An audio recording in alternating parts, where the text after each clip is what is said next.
संबंध तत्पुरुष, अधिकरण तत्पुरुष, यह जो 6 भेद है यह प्रमुख भेद है।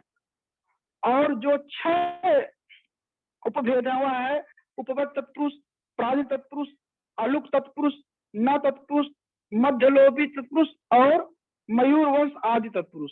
यह जो होते हैं यह उसके 6 उपभेद हैं। तो हम लोग पहला कर्म तत्पुरुष जानते हैं। एक एक उदाहरण से हम लोग समझ लेंगे, जो एक एक उदाहरण यहाँ दिया गया है, अन्य उदाहरण भी हम लोग ले सकते हैं।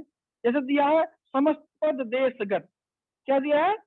देशगत, अर्थात देश को गया हुआ, जो देश को गया हुआ है वहां क्या हो जाएगा? कर्म तत्पुरुष हो जाएगा। इसका दूसरा उदाहरण ले लेंगे, गिरहकट, क्या है? गिरहकट, गिरह को काटने वाला, गिरह को काटने वाला। जेब कतरा, जेब कतरा, जेब गगन चुंबी, गगन चुंबी पूछता है एग्जाम में, आप लोग भी जानते होंगे, कई बार पूछा होगा। गगन चुंबी, गगन को चूमने वाला। मुंह तोड़, मुंह को तोड़ने वाला। ऐसे शब्द जहां होते हैं वहां पे क्या हो जाता है? कर्म तत्पुरुष समास हो जाता है। अब हम दूसरा उदाहरण देखते हैं इसका, कर्म तत्पुरुष का। सूर चरित, मतलब सूर द्वारा रचित, सूर द्वारा रचित। वचनबद्ध, क्या हो जाएगा? वचनबद्ध, वचन से बधा हुआ, वचन से बधा हुआ। और रस भरा, रस से भरा हुआ, रस से भरा हुआ। कष्ट, कष्टाबद्ध, कष्ट से बाधा हुआ, माने बधा हुआ, आबद्ध किया हुआ, बधा हुआ। तुलसी कृति, तुलसी के द्वारा रचा हुआ। ये आपके क्या हो जाएंगे? यह कर्ण तत्पुरुष के उदाहरण हैं। हमें आशा है कि आप लोग अच्छी तरह सुन रहे हैं, समझ रहे हैं। अगला है संप्रदान तत्पुरुष। संप्रदान तत्पुरुष इसका होता है के लिए, जहां पूर्व पद के संप्रदान कारक चिन्ह के लिए का लोप होता है वहां पे क्या जाता है? संप्रदान तत्पुरुष हो जाता है। जैसे होता है देशभक्ति, देश के लिए भक्ति। विद्यालय, विद्या के लिए आलय, आलय मतलब घर। रसोई, राशन के लिए घर। हथकड़ी, हाथ के लिए कड़ी। गौशाला, गाय के लिए शाला अर्थात घर। दान पेटी, दान के लिए पेटी अर्थात दान करने का जो स्थान होता है वहां क्या होता है? ऐसे शब्द जहाँ प्रयोग होंगे वहां पे हो जाएगा आपका संप्रदान तत्पुरुष। अगला है अपादान तत्पुरुष। जहां पूर्व पद से अपादान कारक से अलगाव या लोप का प्रयोग होता है वहां अपादान तत्पुरुष होता है। जैसे कष्ट मुक्त, कष्ट से मुक्त। रोग मुक्त, रोग से मुक्त। बुद्धिहीन, बुद्धि से हीन, क्या होता है? बुद्धि से मतलब अलगाव हो जा रहा है, रोग से अलगाव हो जा रहा है, कष्ट से अलगाव हो जा रहा है। रीढ़ मुक्त, रीढ़ से मुक्त। ऐसे ही देश निकाला, देश से जो निकाल दिया गया हो। ऐसे शब्द जहाँ प्रयोग होते हैं, जहाँ आते हैं वहां पे आपका अपादान तत्पुरुष हो जाता है। अगला है संबंध तत्पुरुष। जहां पूर्व पद के संबंध कारक विभक्ति का, की, के, का, नानी, नेना आदि का लोप होता है वहां पर संबंध तत्पुरुष होता है। जैसे कन्यादान, कन्या का दान, क्या हो जाता है? कन्यादान, कन्या का दान। गोदान, गाय का दान। भारतेंदु, भारत का इंदु मतलब भारत का चंद्रमा, भारत का चंद्रमा। देशवासी, देश का वासी अर्थात देश में निवास करने वाला। गंगा जल, गंगा का जल, गंगा का पानी। वहां पे क्या हो जाएगा? संबंध तत्पुरुष समास हो जाएगा। अगला है अधिकरण तत्पुरुष। जिस समास के पूर्व पद से अधिकरण की विभक्ति में पर पे का लोप होता है वहां पे क्या हो जाता है? अधिकरण तत्पुरुष हो जाता है।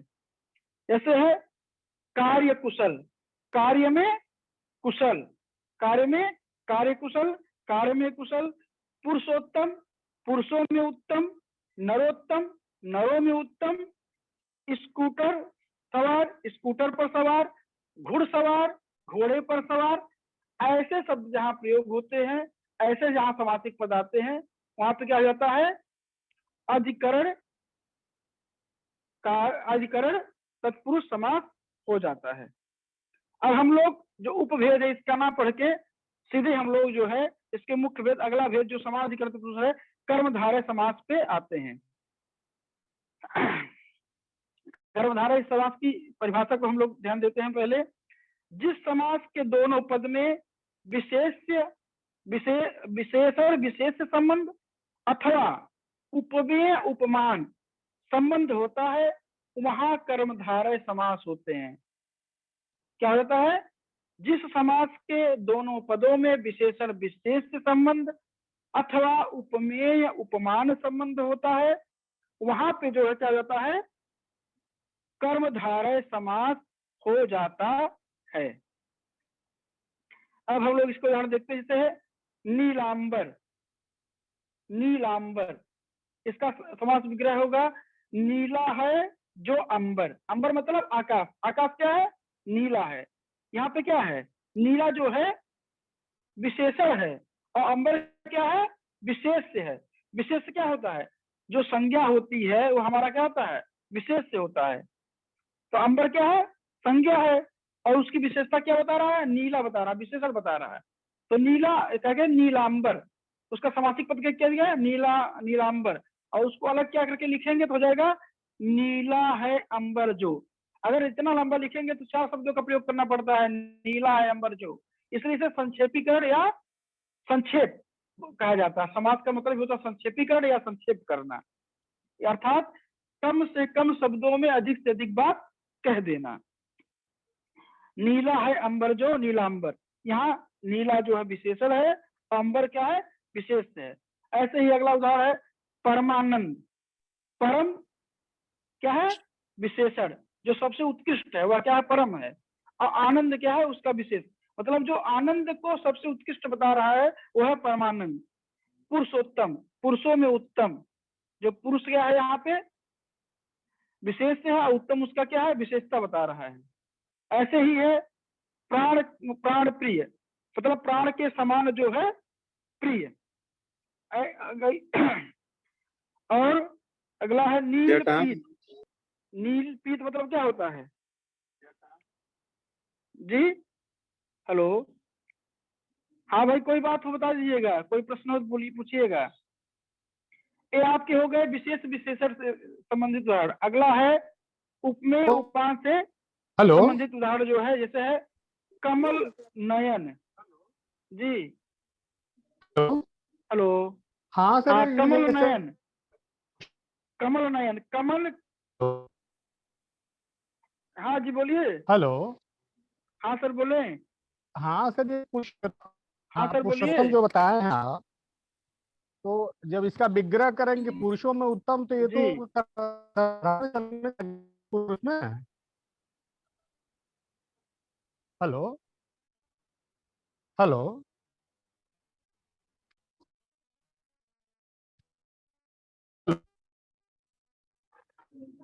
सर आवाज नहीं आ रही है।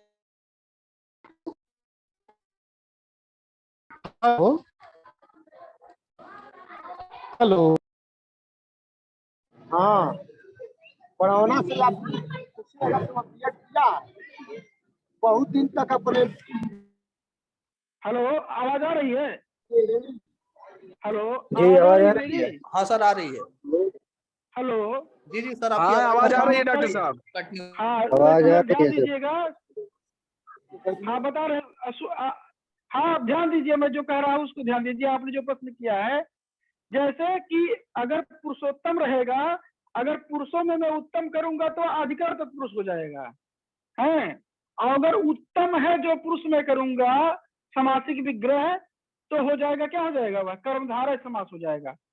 कई चीजें जो है आपके समास विग्रह के ऊपर आधारित करती हैं कि आप समास का विग्रह क्या लेते हैं, उसके आधार पर बहुत सारे समास जो है क्लियर होते हैं। कभी कभी जो है हम लोग जो समासिक विग्रह लेते हैं दूसरा ले लेते हैं और एग्जाम दूसरा पूछता रहता है, तो इस तरह कई हेलो, कंफ्यूजन होता है और कई बार इससे गलत हो जाता है। जो हाँ जी सर, जो पुरुषोत्तम है, दोनों अगर पुरुषों में उत्तम हम करेंगे तो आपका अधिकरण तत्पुरुष में चला जाएगा, है, और उत्तम है जो पुरुष करेंगे तो आपका क्या हो जाएगा, कर्मधारय समास में आ जाएगा। हेलो, आशा आप समझ गए होंगे। हेलो हेलो हाँ जी, बताइए, कुछ हेलो। पूछना चाह रहे हैं क्या सर आप? तो आप कुछ पूछना हाँ चाह हाँ, रहे हैं? जी जी जी। पूछ लीजिए। हाँ सर, हेलो। आगे आगे पुरुषोत्तम के बारे में बढ़ूं कि अभी कुछ और बताना है? सर ये सेशन समाप्त हो जा रहा है, तो सर से जो भी पूछना है आप लोग एक जैसे समय दिया पुरुषोत्तम जाए। मैंने हाँ कहा, सर, हाँ सर, बस 10 के लिए लेंगे। हेलो। हाँ सर, ये पुरुषोत्तम में विग्रह करेंगे हाँ तो सर, तो जैसे जैसे पुरुषोत्तम में कहे उत्तम है जो पुरुष जब करेंगे तो वह कर्मधारय समास में आएगा। Hello hello. हाँ बताएं उत्तम डॉक्टर है साहब। जो पुरुष, हेलो, हाँ आवाज आ रही है, बोलिए आप। हाँ बता रहे जैसे कि समासिक विग्रह कर, हाँ, उत्तम है जो पुरुष जब हम करेंगे तो वहां कर्मधारय समास होगा, और जब पुरुषों में उत्तम करेंगे तो वहां पे जो उत्तमों में श्रेष्ठ होगा तो वहां अधिकरण तो पुरुष की बात हो जाएगी, समझ गए? क्योंकि आधार लिया जा रहा है उत्तमों में जो उत्तम है पुरुष जो है, तो वहां पे वो दूसरा हो जाएगा। यहाँ उत्तम है पुरुष जब करेंगे तो वहां पुरुषोत्तम में कर्मधारय समास होगा। हेलो, सही है? आगे बढ़ा जाए। अब आगे हम आते हैं उपमेय उपमान पे। कमल नयन समस्त पद है, कमल नयन। यहाँ कमल क्या है, उपमान है, और नयन क्या है, उपमेय है। जहां उपमेय उपमान संबंध होता है वहां भी कर्मधारय समास होता है। ऐसा है यहाँ पे उसका समास विग्रह होगा, कमल के समान नयन, कमल के समान नयन, वहां पे क्या हो जाएगा, कमल नयन। अगला है चंद्रमुख, चंद्र के समान मुख। यहाँ चंद्र क्या है, उपमान है, और मुख क्या है, उपमेय। उपमेय समझिए एक तरह से आपके पास जो नजदीक की चीज होती है उसे उपमेय कहते हैं, जो दूर की चीज होती है उपमान कहते हैं। जिससे नजदीक के चीज से दूर की चीज की तुलना की जाए या उसकी समानता बताई जाती है, वहां पे उपमेय उपमान संबंध होता है। हम लोग उपमा अलंकार जब पढ़ते हैं तो यह चीजें और स्पष्ट सबको समझ में आती हैं। वहां से अगर हम समझे रहते हैं तो इसको अर्थ समझ में आता जाता है। ऐसे है कर कमल, कर मतलब क्या, कर उपमेय और कमल मतलब उपमान। कमल के समान कर, कमल के समान कर, कर मतलब हाथ, हाथ जो है क्या हुआ, कमलवत है, ऐसे यहाँ जो हो जाता है वहां पे हो जाएगा कर कमल। अगला उदाहरण है, हम लोग अब आगे बढ़ते हैं, अगले समास के ऊपर आगे है द्विगु समास। द्विगु नहीं, पहले बहुब्रीही देखते, बहुब्रीही समास, पहले बहुब्रीही समास पे आते हैं हम लोग।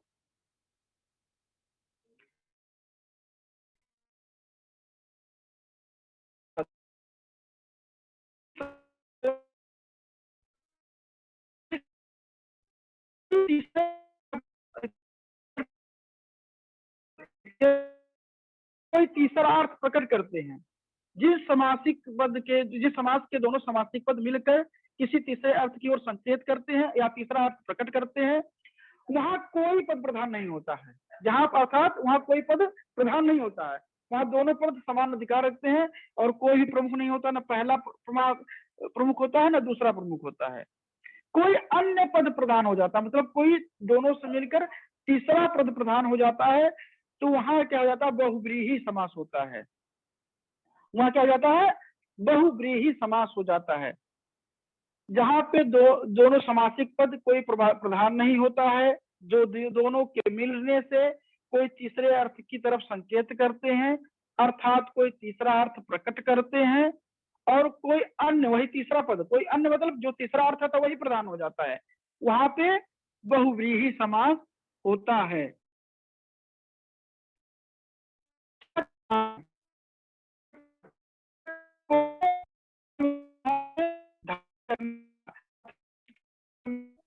जिसके तक जिसके हाथ